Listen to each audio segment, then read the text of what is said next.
जय शिवराय मित्रांनो, येत्या 48 तासामध्ये महाराष्ट्रातल्या काही बऱ्याच भागांमध्ये वातावरण हे सक्रिय होत आहे.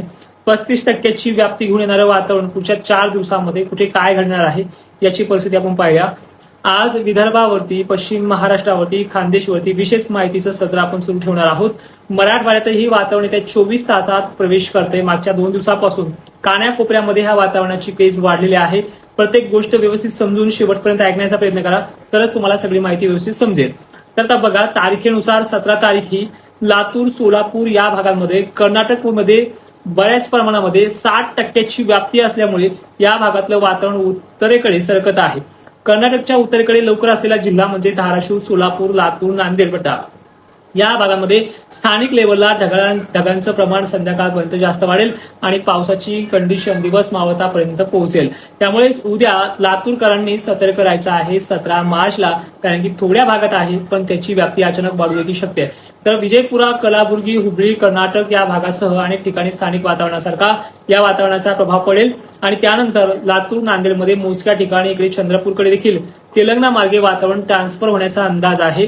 यानंतर गडचिरोली, चंद्रपूर या भागातही, हिंगणघाटामध्येही मोजक्या ठिकाणी वातावरण ऍक्टिव्ह होणार आहे.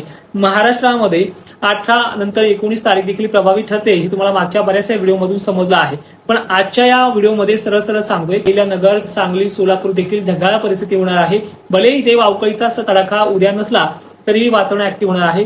छत्रपती संभाजीनगरकडनं वारे जोराने पूर्वेकडे येत आहे आणि पूर्वेकडे येणाऱ्या वाऱ्यामुळे अकोल्यासारख्या, अमरावतीसारख्या ठिकाणी, विदर्भातल्या बुलढाणा जिल्ह्यासारख्या ठिकाणी 17 मार्चला ढगाळलेली परिस्थिती पाहायला मिळेल. पावसाची शक्यता सोलापूर, सांगली या भागापर्यंत मर्यादित आहे. नांदेड सुद्धा आणि चंद्रपूर सुद्धा. मेन म्हणजे शेवटी 18 तारखेला ज्या दिवशी हा वातावरणाचा प्रवेश पाहायला मिळेल, सकाळ ऊन कडक खानदेशसह विदर्भ आणि मराठवाड्यामध्ये पाहायला मिळेल. एक वेगळीच गरमाट पाहायला मिळेल. वावटळी शेतामधनं चांगल्या जोराने फिरतील, तशाही कालपासून त्या सुरुवात झाली त्यांची. पण याबरोबर पुण्याला संध्याकाळपर्यंत, कोल्हापूरला संध्याकाळपर्यंत, सांगली, सोलापूरला मेघगर्जनेसह काही ठिकाणी पावसाची ऍक्टिव्हिटी या 18 मार्चला दुपारनंतर दिवस मावळता पाहायला मिळते. नांदेड, लातूरला भलेही याची व्याप्ती 19ला जास्त असली तरी दक्षिण साईडकडनं ही ऍक्टिव्हिटी वाढायला सुरुवात होईल. नागपूरला देखील 18 मार्चलाच पाऊस आहे. हिंगोली, वाशिममध्ये काही ठिकाणी पाऊस येईल. पहिल्या दिवशी येणारा व्याप्तीचा पाऊस हा सर्वदूर नसणार आहे. नंतरही सर्वदूर नाहीये. 35% व्याप्ती 3 दिवसात कव्हर अप करेल असा अंदाज तुम्हाला मागे पण दिलाय. 18 मार्चला जिल्ह्यांची यादी बघा, कमी किंवा जास्त प्रमाणामध्ये कोणते जिल्हे आहेत. छत्रपती संभाजीनगरमध्ये तुरळक ठिकाणी संध्याकाळपर्यंत, पुणे, अहिल्यानगर, सांगली, सोलापूर, सातारा या भागात काही ठिकाणी संध्याकाळपर्यंत पाऊस आहे. बेळगाव, विजयपुरा, कलाबुर्गी, बसव, कल्याण, सोलापूर अनेक ठिकाणी हा पाऊस वर्षाव करणार आहे. लातूर जिल्ह्यातही 18 तारखेला संध्याकाळपर्यंत पाऊस वाढणार आहे. लातूरच्या धाराशिव पट्ट्याकडनं अंबाजोगाई, केज, माजलगाव, परळी वैजनाथ देखील 18 तारखेला माजलगाव पट्ट्यापर्यंत मजल मारेल. त्यानंतर 18 तारखेला छत्रपती संभाजीनगरच्या पूर्वेकडील भागांमध्ये, जालन्यामध्येही तुरळक ठिकाणी हा 18 तारखेला प्रवेश करेल.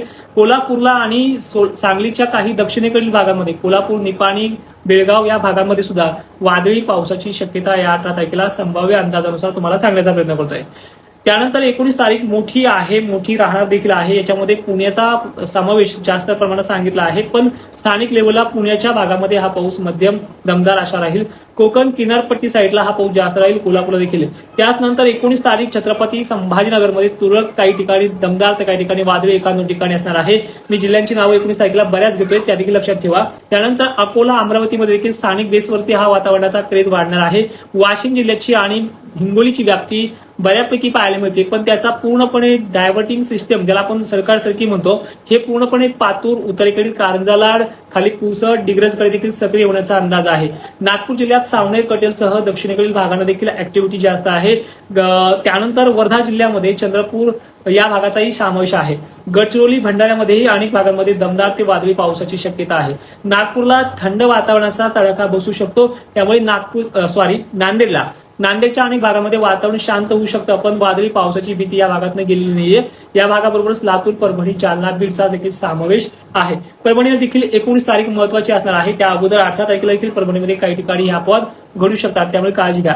सोलापूर देखील ह्याच तारखेला आहे, सांगली देखील ह्याच तारखेला आहे आणि धुळ्यात देखील काही तुरळक ठिकाणी, जळगाव मोजक्या ठिकाणी पावसाची शक्यता राहणार आहे.